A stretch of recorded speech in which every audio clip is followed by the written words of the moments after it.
अरे कसा आहेस तू? बरा आहेस का? काही अडचण आहे का? मला येऊन भेट.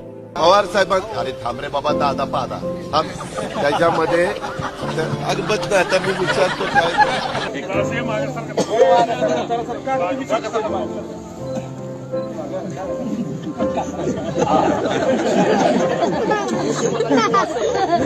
अभी शाम तक रुको, अभी कल शपथ ली है ना। उनका समझ में आएगा. मैं तो लेने वाला हूं.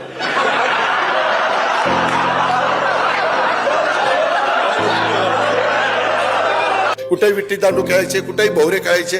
आताच्या पोरांना गोट्या माहित नाही. गोट्या माहिती असतील, दुसऱ्या असतील माहिती, परंतु खेळायचे गोट्या माहिती. दिवसा ज्यांच्या बरोबर असाल, रात्री पण त्यांच्याच बरोबर. म्हणजे त्याच्यामुळं अरे थांब रे थांब, एकच मामा आहे म्हणूनच आणलाय निवडून. जरा का बस, जरा मामीचं पण नाव घे. मामी नाराज होती. इतके चांगले व्यक्तिमत्व आहेत, मग त्यांना कधी राष्ट्रवादीत बोलावं असं नाही वाटलं तुम्हाला? नाही वाटलं, कारण ते राष्ट्रवादीत आल्यानंतर माझंच महत्व कमी झालं असतं ना. त्यांना राष्ट्रवादीत होते कसं आणायचं? अरे आम्ही काय तिथं गोट्या खेळायला आलो?